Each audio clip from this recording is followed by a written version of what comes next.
I'm delighted to welcome our panel, starting with Nuala Gallagher, who's Corporate Director of City Development at Liverpool City Council, Sam Markey, Ecosystem Director for Place Leadership at Connected Places Catapult, which is the UK's Innovation Accelerator, Dr. Ivana Poparic, who's Head of Cluster Development at MedCity, which is an organisation representing London's world-leading health and life sciences cluster, Paul Westwood, Design Director at Rios, an international design collective, and Caroline Mulholland at the end, Client Engagement Lead in the health sector at Sir Robert McAlpine, a leading construction and civil engineering company. So welcome to you all. Perhaps we can start with a round of applause to welcome our panel.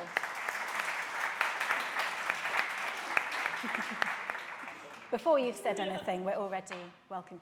So we're going to begin with some introductions and discussion, and then I'll open up to questions from you all. So a reminder, as you have been throughout today, to use Slido using the hashtag LREF23. I will be looking for your questions on the iPad here, and we'll start to bring those into the conversation. So please do start to put those into Slido as they come into your minds. So I'm going to start with you, Nuala. Perhaps you can give us a picture of the role that you're playing in Liverpool City Council to drive the innovation economy for the city. For Liverpool, how important is the innovation economy to the growth of the city, and what partnership models are you developing to ensure that you can maximise value for your citizens? Okay, so three big questions. So I suppose I'll caveat first of all by saying I've been in Liverpool 5 months in the role, so every day is a school day. But from an innovation perspective, the city has really 3 key strengths. One is advanced manufacturing. We have one of the biggest biomedical manufacturing clusters in Europe. Digital creative and gaming's a massive sector within the city. In terms of Sony have gone in there, and it's one of the biggest clusters in the UK. But I suppose one of the big areas of focus is health and life science sector, and this is where we've developed really key partnerships. So we've got the Knowledge Quarter in Liverpool, and it's again in an area that's just outside of the core city centre, touches on a low-income area. But this is an area we've developed with the university, so Liverpool John Moore, Liverpool University, and also the School of Tropical Medicine as well as in there. So there's been a real focus on the growth within that sector, and you know, Liverpool has a history of this in terms of vaccine research, and now it's the UK's only dedicated investment zone for health and life science sector. So a number of years ago, the focus was from a partnership perspective, the universities and bringing forward really lab space and workspace to try and develop out spin-offs from that to create employment within the area. So we set up a company called Scientech between the council and the universities, and then we went and acquired a private sector partner from an investment perspective, which was Bruntwood, then to start to develop out the actual space for this. So the council invested its own, I suppose, resources into what is Paddington Village, in a building that we brought forward called the Spine, which is, you know, LEED accredited, or BREEAM accredited, but also well accredited. It's one of the healthiest buildings within Europe, and that was done with the Royal College of Physicians. And so part of this as well is to try to see, well, where do we impact on the low-income areas as well? So from an inclusive growth perspective, economic, physical, and social. So, I mean, part of that is from a placemaking perspective, but also the jobs and skills. And I was in a discussion earlier where there was a lot of discussion around skills. And I suppose where we see this is the next phase of this is a building called Hemisphere, where it's a focus on lab space, where there's already massive demand. Some of the issues is in just the viability and bringing it forward from a capital perspective.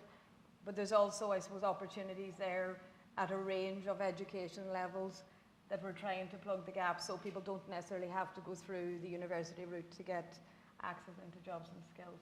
So. Thank you. And just how important was it for Liverpool to be able to define which areas of innovation were going to be sort of Liverpool's own brand of growth? Well, I suppose, I mean, in a way, the private sector have driven some of that, I think, with research and the School of Tropical Medicine, the university clusters that have been there set that out. So, you know, that was at the starting point, and I think one of the things we're trying to do, I think, like other places, is the graduate retention piece.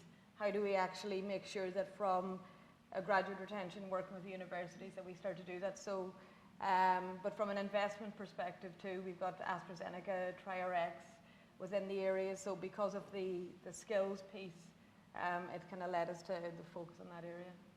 Thank you. Sam, in your title is around Director for Place Leadership, and I just wondered if I could ask you firstly to describe what you mean by place leadership, because I think this is again something that's coming up a lot in these conversations, that when we're talking about this type of investment in the innovation economy, the need for collaboration across a number of players, kind of what is this kind of term around place leadership and who's kind of adopting that role? And then secondly, from a UK perspective, I wondered if you can give us a bit of a picture of where you're seeing across the UK we're doing this really well, and perhaps what London can learn from. Yeah, absolutely. I think place leadership is an emerging art. They're two words which are starting to be used more and more together. Traditionally in the place sector, the local authority, the elected authority, took the leadership role, laid out the plans, and then you know, it was up to others to respond. Increasingly, very positively, I think, we're seeing much greater partnership across the public and private sector, other civic actors, the business enterprise communities, to steward places, to create great thriving areas. So the role that I play specifically at Places is to empower these place leaders, public and private, to be confident, articulate customers of innovation, delivering better services, outcomes, operational efficiencies, all those sorts of things, and effective stewards of the innovation potential, the innovation economy in their areas, in order to try and get more parts of the UK kind of firing on all cylinders and seeing that the prosperity enabling growth that comes from the innovation economy and the knowledge economy. So it's been really great actually across the day to hear conversations about partnerships, about collaboration, about how we open up the space to work together. And as you say, we've been looking at for several years now, why is it that innovation happens in some places and not in others? What are the common trends? And we've recently just published a new edition in that kind of library of knowledge assets, which we've called the Roadmap to Innovation-Led Prosperity. And there are three key drivers that we see, three groups of recommendations. One is around generous collaborative leadership in place. So this is about being clear who is steering the ship and telling a common stories. In some places, that may be a private sector organisation that's in a key position. In some places, it's the local authority or a city region. In other places, it's the university or a bid or others, so that we're not prescribing a particular model. And hopefully all of those is a first among equals, as I say, and is working to convene and create shared endeavour. But from examples like the Knowledge Quarter in Liverpool and the Innovation District there, the partnership there, Belfast Innovation Commissioner, where again the city, the region has identified as a particular lead to coordinate Opportunity Northeast in Northeast Scotland, in Aberdeen, private sector led that case. Lots of great examples around the country where there is innovation place leadership convening. The second is around aligned strategy. So for those individuals and those groups to organise around a shared story, a shared programme. Too many places around the country are working hard at odds, across the street. There are places we've worked where two different universities were literally intending to build the same facility on opposite sides of the city, and because they didn't talk to each other because they were rivals, we're going to waste huge amounts of money, and thankfully we're able to help them bring their plans together and make sense. But we're seeing lots of good examples increasingly of places coming together around shared strategies, and we've been working with different places to do that and encourage them. There are specific opportunities in there around procurement and aligning the spending power of more places to stimulate the innovation economy, to create on-ramps for SMEs and to drive those outcomes. And I was talking in a session just now about wouldn't it be great if London's boroughs and its real estate partners kind of set a common challenge to using their procurement power to stimulate innovation in common real estate and built environment innovation opportunities. There's also a really important aspect here around inclusive innovation, and we can come on to that, a really important aspect of shared interest around strategies where everyone can access and thrive. And then the third angle, which is the one we're kind of exploring now, is around investment. And I suppose that the leadership and the strategy leads to investable cities, investable propositions. We've been doing a fantastic piece of work around climate investment with London councils and UK. Basically, all local authorities in the UK are now signed up and involved in this program around decarbonisation. But I want to see a similar wave of civic investment in the broader place sector. And again, there are some good examples here, but I want to try and unlock a new wave of investment. As when people were investing in public concert halls and the big bits of civic infrastructure. So that's the question I'm asking, and we'll be asking the next 6 months. How do we unlock a new wave of investment? Not just private investment, the big institutions, but a much wider civic investment to create great places. I'll pause there. Brilliant. No, I mean, again, I think that's been a big theme that's come up today, is the need for this local-based leadership and long-term thinking about actually what a place can be that all of those actors can align behind. So I think that would be an interesting one for us to pick up on in the next part of the conversation. Ivana, we talked about, again, how, and Nuala talked about how we're seeing this sort of private sector interest in particular coming in and sort of setting the way for the types of markets that are really growing. In your role at MedCity, can you give us a bit of a picture at the moment as to what the life sciences industries are saying about London and its attractiveness to them? What is attracting them to London, and actually what are they saying that they need more of, or what do they need to kind of support the growth of that industry as well? Sure. So, I mean, there's quite a few questions there. In terms of the life sciences industry, I mean, we've seen a lot of interest for a number of years now. The interest that is not actually met with the supply we have within the city when it comes to actually that life sciences industry locating here and doing their innovative R&D activities, not to mention manufacturing, which is impossible. In terms of what attracts them, there are several factors. We did a piece of research 2 years ago around demand for the lab space in the city, and we asked about why are actually all of these companies looking to locate here. If you think about the pharma industry, for instance, 19 out of top 20 pharma companies in the world are based in London in one way or the other. The one missing from Germany is very stubborn in the way how they're working, but it's really, in Europe, we're probably the place to be when it comes to therapeutics business. And we're becoming more and more in the digital space as well. So what really attracts them is a couple of things, and probably the number one is talent. London is the only place in the world where, if you take the Golden Triangle area with Oxford and Cambridge, you have 4 universities that are within top 20 in the world for life sciences and medicine. Boston doesn't have that. There's 50,000 graduates within the sector coming to the market every year, and there's a huge international interest. Scientists like to work in London. That's why I came to London, because it's an exciting city. It's very nice to live in. So talent is probably the number one reason why people come. The second bit is innovation, and UK as a whole is really good in that early stage discovery and development, whether it's therapeutics or devices or digital innovation.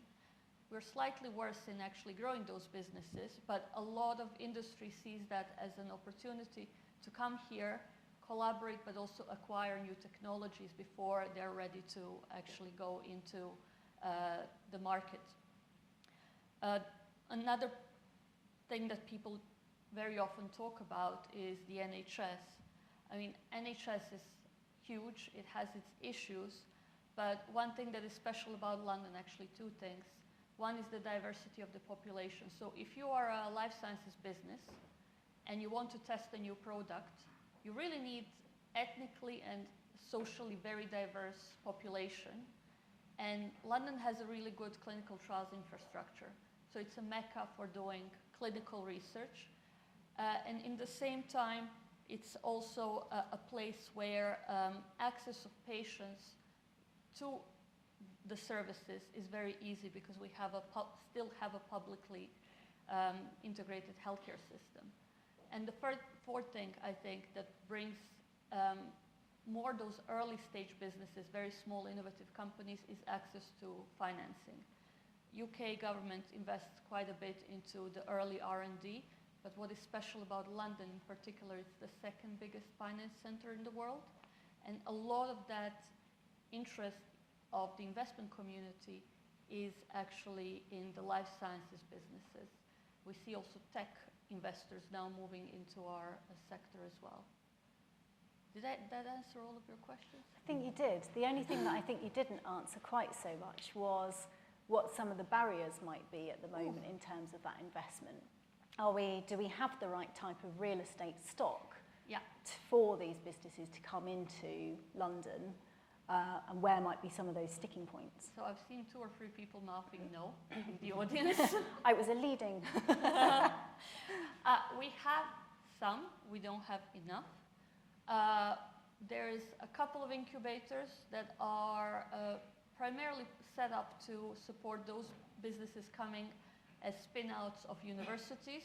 There isn't really enough space for startups, but when we come into the scale-up space, there isn't enough affordable space in the city, not just to do R&D activity, but in some of the subsectors that London is really known for, such as biotech, your cell and gene therapy, that's you can hear a lot about and you can see BBC articles about. We don't have anywhere in London besides 2 or 3 academic centers where you can actually manufacture for those early stage development and testing. So people have to go out, not just because they can't afford the space, but even if they could afford the space, it's very competitive at the moment. There are new projects coming in. We see a lot of big announcements from various developers around the life sciences. The question is how many of those are actually going to be lab R&D manufacturing space, and how well they will work with the location they're going to be set up in. And can I ask, when you see, sorry to ask another follow-up question, but when you see that investment that wants to come into London, but the space might not be there, where are you seeing it going to? So, I mean, we typically focus on London only, but London, Cambridge and Oxford don't have enough space. It's very hard to identify the right land to develop on. It's very hard to get, and I'm conscious that some of the people in the room are probably very directly linked to this, but it's very hard to get planning applications approved. Where we see the businesses going is, so for the cell and gene therapy, the big hub is now in Stevenage, but we increasingly are seeing other European countries that are more supportive of that type of business, taking that business elsewhere.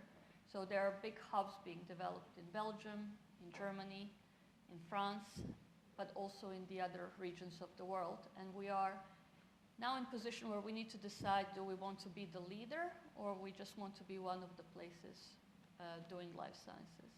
Thank you. Yeah, and I suppose, I mean, Nuala, just to get your take on that from Liverpool's perspective, do you resonate with the same things that Ivana has said around the availability of stock within your city centre? The real estate community, are they developing what you need in terms of the demand that you're seeing coming forward? Well, no, and I think that's some of the issue, just in terms of cost and viability and bringing it forward. I mean, in Liverpool, our land prices are not as expensive as London, but there's still gaps in it, which is, I suppose, why the council and universities stepped into the space and then took a private sector partner and got them involved. I mean, I think in the last round of, say, investment zones, there was some money given, so Liverpool got 80 million, but that's both capital and revenue. So some of that is where do you start to plug the gaps and where do you lever in more money into that. But I mean, I think it is, I think there is a need to look at strategic employment land and actually how we build a pipeline for a number of years, talking about other European countries. I mean, I'm from Ireland, and I suppose some of the work that they've done in terms of, and I went back for a short period of time to work in Ireland, I've been out of it for a year, but when they look to land, actually people, particularly in life sciences sector, it's sort of a Rolls-Royce treatment of it, but also the strategic employment land that's sort of set aside so you're not competing, within, that comes with its own complications, but I think when we look to develop out lab space, the council has some land in Liverpool which we're using, but then there's other land you want to earmark for it, and then you're competing, for a range of issues. So I think the long-term pipeline on, like you said, you want to be a leader in it. Thank you. So Paul, I mean, you've been responsible and involved in delivering life sciences buildings in the US and in the UK. Can you give us a bit of a picture of what it takes to deliver a life sciences building in a city centre location in a way that is able to be integrated into its community and accessible to the people that live around it? Sure, yeah. So, I'm Paul. I'm an architect, although a former colleague pointed out, I do look like I've come dressed as a scientist, just for the occasion. I took that as a compliment, by the way. So I'm architect, and I lead the London office of Rios, who are a global design collective, and we design everything from the scale of a coffee cup to a city. My own personal experience and passion is design of large-scale, public, high-profile places. So I worked on the design of Little Island in New York, and also the redevelopment of London Olympia over in Hammersmith. And Rios as a collective has designed 5 million square foot of life science space globally. So we've worked for lots of clients, including kind of Gilead, the Ellison Institute, Kite Pharma. So we say we like to know how people like that think and how these tenants think. But before we get into the specifics of the kind of design of these places, I think it's worth kind of stepping back and just reminding ourselves of what the kind of key components of making a really great innovation district are. So we've talked a lot in the panel about kind of diversity of use. So you need educational anchors. You need to supplement that with different scales of office space. But you also need lots of other ingredients, so kind of retail, commercial, you need housing, to get this kind of 365, 24/7 activation. You also need that to be kind of relatively densely arranged, so ideally walkable, to create this kind of physical proximity that encourages interaction. You need the infrastructure, transport, all this sort of good stuff, data and power. Power is actually more challenging than you might think sometimes in the UK. But the fourth point, and it's kind of, for us, the most important one, is how you make it a kind of vibrant and active place in its own right, and how that place brings value to everybody. And the innovation and tech clients that we work with tend to kind of intuitively sort of try and fortify themselves, and they create this kind of, for good reasons, that they have very confidential things that they're working on, and a lot of these things are very sensitive. And so when you're designing these kind of districts and these places, part of the challenge is to bring a sort of, in a polite way, the kind of wrecking ball into these fortresses and mix everything up and kind of create interesting places that, in a sense, are like a destination without a security pass. So they're vibrant, active places for all types of people. And a couple of examples of how we've done that, both in the US and the UK. So at a sort of tenant scale, we worked in the Ellison Institute, which is a quite famous cancer research and development centre who do amazing work. And the challenge with that kind of project is how you take this idea of a hermetically sealed lab and actually realise it's a workplace, and you want to create light, transparency, you want to create mixes of uses, serendipitous encounters, you want to create all of this kind of good stuff, but also encouraging these tenants to be good neighbours and to invite the community in. Now, bringing that up to a slightly larger scale, and in a bit close to home, so in Cambridge, we've been involved in a 250,000 square foot life science development, which is actually surrounded by lots of housing and lots of community, which is kind of getting to the original question that you asked.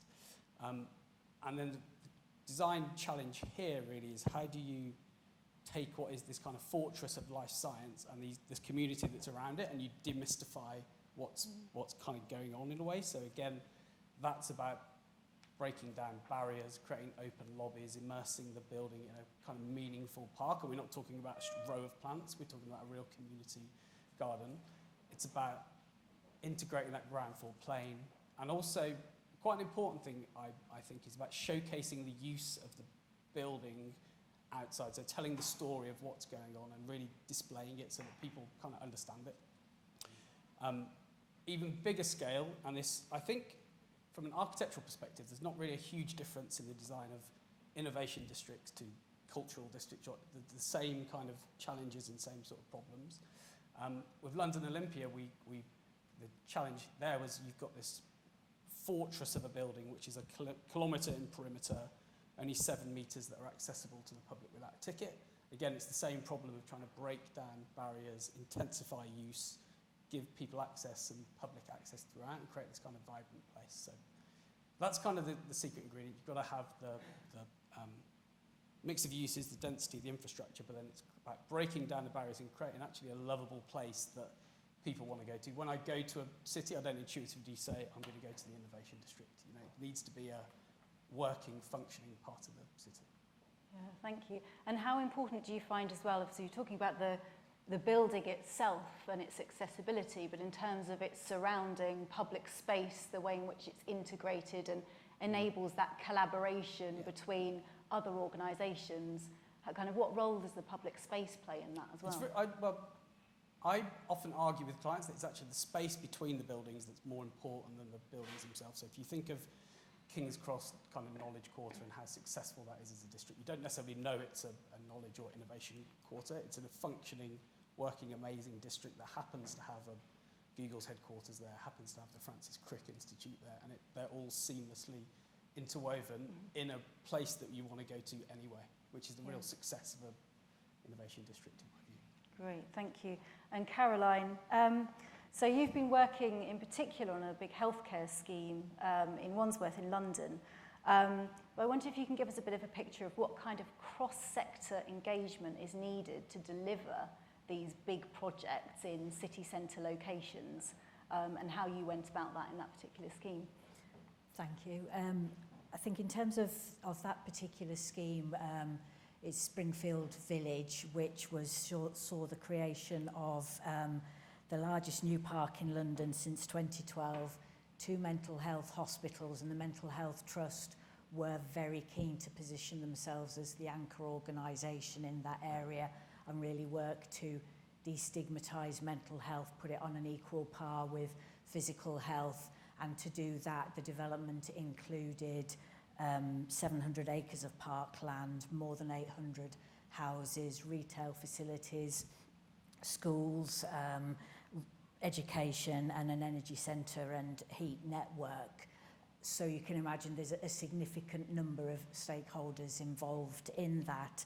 And I think the success of that was driven by really sort of a collaborative approach from the outset, and I'm under no illusions that at the time the contract was signed, the financial model for health investment was more open than it is now to enable partnership with private sector. It's not we couldn't do it today, I think it's fair to say. But key to that was all of the players in the project signing a partnership charter and setting out and defining the values that were fundamental to the project's success, which went from really focusing on what the project was for, and it was for the clients in the mental health facilities, and that sort of destigmatizing there. I think in terms of the engagement and what made it work well, it's about understanding the drivers, and I think in life sciences they are broader, I think, than sort of acute mental health or regular health. You know, your political, your environmental, everything that's been spoken about today, the social, the technical, the economic impacts, the legal impacts, as I've alluded to with the contract terms there. And then it was about understanding the residents' needs in the local area, and social value, I think, played into that from a very early stage in the process around bringing skills into that area and maintaining those. And I think there was, and I think that's reflected probably more in the public sector now than perhaps in the private, in that 10% of, there's a 10% social value weighting now to all public sector tenders, particularly the NHS. So that sort of longer term investment and the value to the area is really key.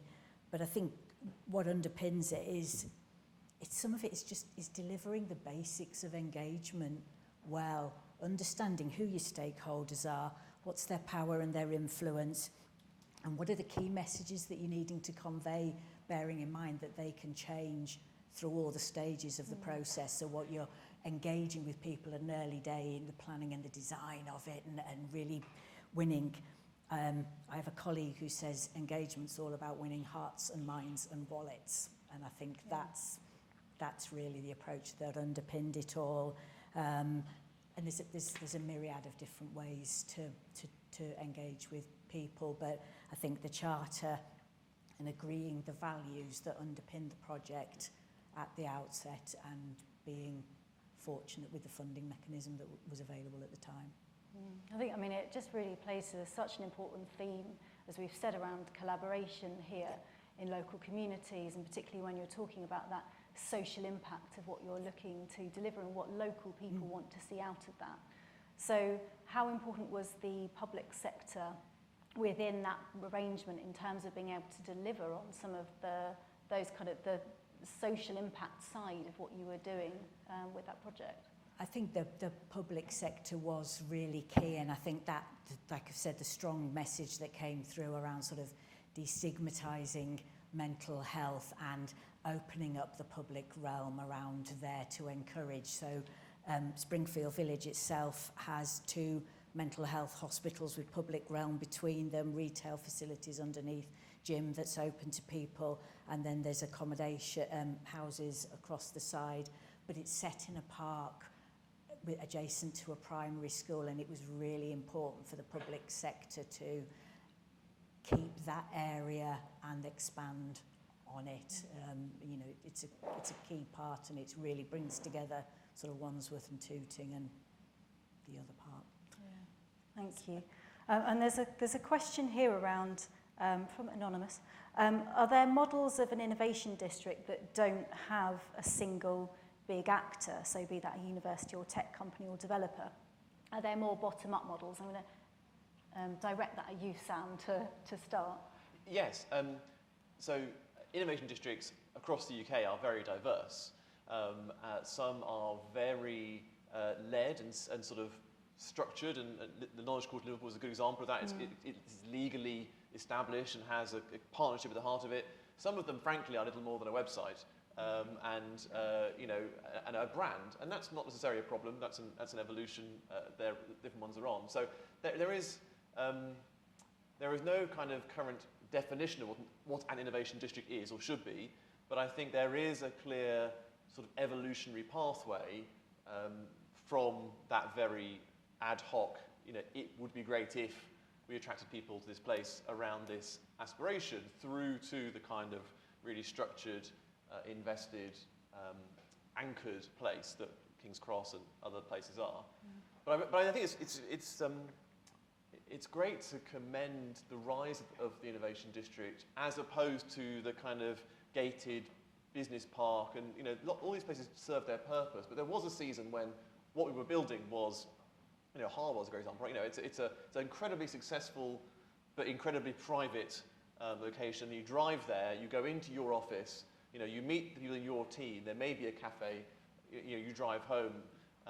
You don't get the kind of engineered serendipity of a more diverse place, and that's what I think we're seeing. And the challenge now, as you say, is we've been saying, is to make sure that that's not just serendipity for the sort of the elites who are doing innovation already. It's creating on-ramps to opportunity for the people who live in and around it, and we can unlock, you know, the full talent potential of the UK, many of whom currently don't see themselves in the innovation economy. But that is how we're going to, you know, sort of redeem and renew our regions and our economy. Yeah. And Nuala, from the perspective of Liverpool, how important is it that all departments are joined up when it comes to thinking about the impact that an innovation district can have? So in terms of the relationship between the planning department, healthcare, housing, social care, etc. How joined up is that picture to make the most of that impact? And ideally say it's all joined up, not all it always isn't, but you know, I suppose I want to pick on one point of yours, and I think some of the innovation district thing is around cheap space. So a lot of it is actually where creative in the cluster sector go with somewhere that's cheap. They go and they make the area nice and then they're priced out of it. So I think there's an issue just about how, like the Baltic area in Liverpool is one that's sort of homegrown, more creative tech sector. Again, prices are going up, they go down into 10th Street. I suppose from the innovation perspective, it's more within council. I suppose there's the alignment within planning and economic development. How do we actually factor in the growth and what's the balance and how do we get the land use right? It's also with the combined authority, I suppose, from the investment perspective on that. So one of the key things for us is better transport infrastructure too within this and trying to link that into the city. So it's alignment within council, which, you don't always get. We try to, I suppose, have it in-house and get to an agreed position so that we have clear, consistent, collaborative approach. But it's wider than that, and it's but also, I suppose, when you talk about, the local community and that, just within the Knowledge Quarter, aside from the life science sector, we have an area called the Fabric District, which then a lot of homegrown businesses and recording studios, a really famous one that I can't remember the name of, apologies, but there's a lot happening in that. So they've done their own local community plan. So we're starting to work with them now in terms of how do you start to get a structure around that, so that again you can start to, I suppose, give some certainty to that part of the city as well. So I think collaboration is key across all sectors, and it's going to be, I think from a funding perspective, there's going to be real difficulties on it. So having the partners that share your values early on and can see it through the difficult side is what you want. Yeah, thank you. And thinking about the models that we've talked about in the UK, Paul, you've had experience working in the US as well. What are some of the differences that you see between some of the innovation districts developing in the US and the kind of partnership models that sit behind those, and what we're seeing here in the UK? Yeah, the Bay Area is probably one of the most world famous innovation districts in the whole world. And if you compare that to type of things that the UK is trying to do with King's Cross and the Golden Triangle, see the similarities in terms of education institutions. You've got UCL and you've got Oxford, Cambridge, but then you've also got kind of Berkeley over there. I think the main difference that I see is in the UK model is trying to actually be more integrated into cities, and that's partly due to just having better transport infrastructure. And in the US, it tends to be more of this, like you were talking about, Sam, like these kind of out-of-town clusters that are disconnected, and you drive there and you don't necessarily visit anywhere else. So they're these kind of separated silos, which is changing, but that's the kind of more of the US model. In the UK, there's real health, I think, in this integration and density that you tend to get a lot more, particularly in London and the Golden Triangle, particularly just because there's a lack of space, that density is forced on us. Yeah. And San Francisco is, part of the struggle they have at the minute is exactly that, right? These amazing global corporations have created these inspiring campuses outside the city, so the people who might in the past have lived in the city, or perhaps they were living there but they were commuting out, you go through the pandemic, suddenly you can't take advantage of the city services, so you relocate. So the heart of the city has been hollowed out. The investment that collects from taxes is lost, and San Francisco is going through a major crisis, and it is, I think, significantly to do with the innovation economy being displaced from the place where people are. And so I think, I think it's a really interesting observation. I think it's good the UK is keeping the innovation economy within the urban space, and I think we need to make sure we keep doing more of that and think about how to learn from where it's working in order to make sure our cities are prosperous and inclusive, and we get the best of both worlds, the amazing med tech and life sciences and advanced manufacturing and generative AI, and cities which are amazing, thriving, prosperous, culturally exciting places to live, work and play. Yeah, and of course, what we mustn't forget is that these are places of work. These are workplaces for people, and in the same way that we're seeing in the commercial sector this kind of real drive towards this flight of quality, I imagine there are similar sorts of moves. Ivana, perhaps you could chip in from the life sciences perspective. We are looking at it we should look at it from two different perspectives. I think the major difference, and let's be realistic, between UK and US life sciences sector is scale. UK has 2 pharma companies that are at scale of dozens of American companies. are two big pharma companies have very limited R&D activity on a large-scale campus left. It's been moved elsewhere or closed down. So I think we need to also take that in consideration. US businesses, especially on therapeutic side, are built to go into the market. In the UK, we would like to do that, but I think the sector agrees, and there has been a couple of letters from Sir John Bell and others to the government. Our businesses get acquired very early. So there is only a few companies in the UK that are in a position that they can go out, acquire a lot of land, and build a campus. What we see is, as some of the other big companies are outsourcing their R&D activity, a lot of it is actually sourced out of small companies, and that's where the advantage of UK and London in particular is, because we have a lot of startups, we have a lot of spin-outs, and those attract those big pharma and medtech players to come here and try to locate as close as they can to those sources of innovation, so they can basically take it in once it's de-risked for them. So it's kind of a double-edged sword, I think that's the British way of saying it. Well, I wonder actually we've got only a couple of minutes. There's a question here from Robert Gordon-Clark, who I can see over there at the back, who says that there's simply too many places trying to argue that they are ideal locations for life sciences. You know, we've obviously seen this market growth in life sciences. We've seen places kind of grasping the opportunities of that. But how much kind of collaboration exists between those places so that the UK can really grasp the opportunity of this? If we're seeing an investor wanting to come into the UK, how can we join up those opportunities in a more coherent way? Do you see that happening from your side, Nuala?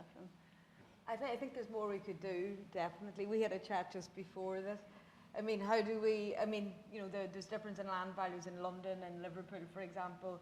How do you actually make the best of both in terms of, what London has to offer, what Liverpool has to offer, and have that, collaboration. HS2 would help as well if we had, a quicker route. But I think, and I reflect on this, I worked in Belfast for a while, and we had an MOU there with the City Council and the City of London Corporation from basically financial services sector. And that was, again, working, sort of at a level where there'd be co-investment opportunities. And I think, from a UK perspective and London in general, I think how do we start to look at that in terms of strength in cities and how we get better working relation collaboration from an investment side. I'm sure others are a better place to comment on the life science aspect specifically, but I completely agree. The UK is large enough for one cluster. The UK is a cluster for lots of different sectors, and one of the things I mentioned the idea that more places need a clear strategy around the innovation economy for their place, but it needs to be at a much granular level than just life sciences or advanced manufacturing. Liverpool is excellent at specific aspects of that value chain.